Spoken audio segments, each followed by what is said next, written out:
CA की exams के लिए मॉक टेस्ट का क्या इम्पोर्टेंस होता है, ये मैं आप लोगों को समझाने वाला हूँ कि क्यों सीए की एग्जाम क्लियर करने के लिए मॉक टेस्ट देने जरूरी हैं। तो इस वीडियो को पूरा देखना, अपने दोस्तों को शेयर करना, साथ ही वीएसआई का यूट्यूब चैनल सब्सक्राइब करके बेल आइकन दबाना, जिससे कि इम्पोर्टेंट चीज़ें मैं आप लोगों से डिस्कस कर सकूँ। तो फर्स्ट चीज़ तो ध्यान रखने की चीज़ है कि मॉक टेस्ट यानी रियल एग्जाम की तैयारी। तो मॉक टेस्ट को सिर्फ प्रैक्टिस मत समझो, इसे उतनी ही सीरियसनेस से दो जितना फाइनल एग्जाम देते हो। इससे ही असली परफॉर्मेंस का आपको अंदाजा लगेगा।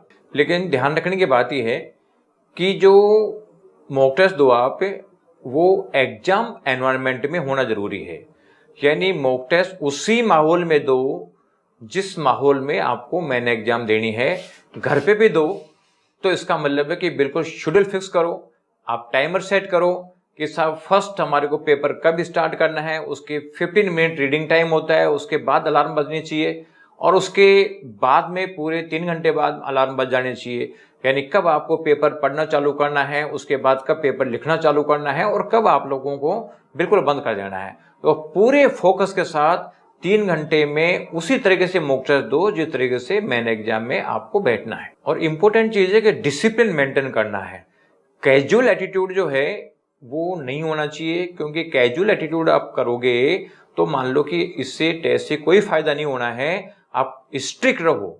रियल एग्जाम का जो प्रेशर है वो आपको हैंडल करना सीखो, क्योंकि मॉक टेस्ट जो है केवल और केवल अपनी नॉलेज चेक करने के लिए नहीं होता है। ये रियल एग्जाम प्रेशर जो है उसको हैंडल करने के लिए भी होता है। इसलिए मॉक टेस्ट को आप एग्जाम से पहले मैंडेटरी मान के चलो कि ये देने ही देने हैं, क्योंकि यही आपको मेन एग्जाम के लिए प्रिपेयर करता है। और आप लोगों को मॉक टेस्ट का मेंटल प्रेशर हैंडल करना भी सीखना पड़ेगा।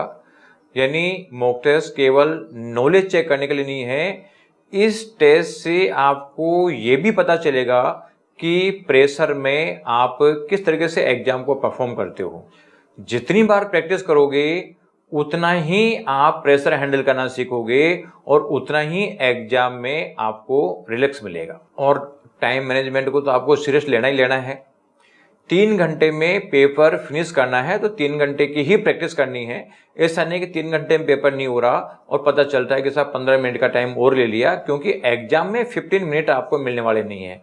और ऐसा भी नहीं कि साहब बिगिनिंग से आपने पेपर पढ़ना लिखना चालू कर दिया। सेम चीजें लेके चलो कि साहब शुरू के 15 मिनट के पेपर को पढ़ेंगे हम उसको, और वो भी एमसीक्यू बुकलेट नहीं पढ़ेंगे, केवल सब्जेक्टिव पोर्शन हम पढ़ेंगे। और जब 15 मिनट खत्म हो जाएंगे उसके बाद में सब्जेक्टिव में लिखना चालू कर सकते हैं, एमसीक्यू बुकलेट पढ़ना और लिखना दोनों चालू कर सकते हैं। और 3 घंटे के बाद में आप लोगों को ये चीज खत्म करनी है। कुल मिला के सेम चीज आप लोगों को फॉलो करनी है, जब जाके आप लोगों के लिए टेस्ट कोई बेनिफिशियल हो पाएगा। तो कुल मिला के जहां पे आप एग्जाम को हैंडल करना चाहते हो उसी तरीके से आप जो है मॉक टेस्ट को मैनेज करो। आपका मॉक टेस्ट से वीक एरियाज की रियलिटी चेक भी हो जाएगी। मॉक टेस्ट आपको दिखाएगा कि किस सब्जेक्ट या किस चैप्टर में आप वीक हो। तो पेपर देते वक्त एक्सक्यूजेज बिल्कुल मत बनाओ। आप एक्सेप्ट करो कि हाँ मेरा ये सब्जेक्ट वीक है या ये चैप्टर वीक है, और उस चैप्टर या उस सब्जेक्ट पे फिर फोकस करके उसको इंप्रूव करने की कोशिश करो कि उस पर काम करोगे जब पर्पसफुल होगा। एंड ध्यान रखने की चीज ये भी है कि खुद को और कॉन्फिडेंट मत बनाओ। अगर कोई सब्जेक्ट स्ट्रोंग है तो भी उसको लाइटली मत लो। हर सब्जेक्ट को इक्वल वेटेज दो। मॉक टेस्ट एरोगेंस तोड़ेगा और बैलेंस लाएगा। तो कुल मिला के कोई सब्जेक्ट स्ट्रोंग है तो भी मॉक टेस्ट से आपको ये पता चलेगा कि वास्तव में ये सब्जेक्ट मेरा स्ट्रोंग है भी कि नहीं है।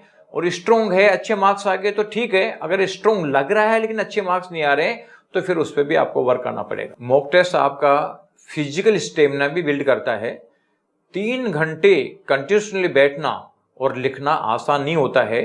तो मॉक टेस्ट से बॉडी और माइंड एग्जाम के लिए तैयार होंगे। रियल टाइम में फैटिग फील नहीं होगा। तो इसलिए मॉक टेस्ट आपको फिजिकली एंड मेंटली दोनों तरीके से मेन एग्जाम के लिए आपको रेडी करता है। और मॉक टेस्ट में कंसिस्टेंसी भी होनी चाहिए। सिर्फ एक दो मॉक टेस्ट देने से काम नहीं चलेगा, रेगुलर इंटरवल पर मॉक टेस्ट दो, जिससे कि हैबिट बने और प्रैक्टिस कंसिस्टेंसी से ही आपको कॉन्फिडेंस मिलेगा। और उसकी तैयारी भी ऐसे करना है कि पहले बार मॉक टेस्ट सीरीज में गैप थोड़ा ज़्यादा हो, सेकंड सीरीज में उसका 60% गैप हो, थर्ड सीरीज में उसका भी 60% गैप हो और चौथी सीरीज में उसका भी 60% गैप हो। तो कुल मिला के आप गैप को रिड्यूस करते जाओ और मॉक टेस्ट देते जाओ। And at last, mock test को हल्के में मत लो। कई स्टूडेंट सोचते हैं कि रिजल्ट सिर्फ फाइनल एग्जाम में मिलेगा, तो फिर मॉक टेस्ट क्यों देना। अब सोचो, यही चीज़ अगर हमारे सैनिक सोचने लग जाएं कि साहब युद्ध में लड़ेंगे ना, अभी क्या करना है, तो सोचो क्या होगा। तो अगर आप सोचोगे कि यार मेन एग्जाम दे लेंगे, मॉक टेस्ट से क्या होगा, तो ध्यान रखना, मॉक टेस्ट आपको मेन एग्जाम के लिए प्रिपेयर कर रहा है। मॉक टेस्ट ही असली एग्जाम का मिरर है। इसे इग्नोर करने का मतलब है अपने आप को धोखा देना।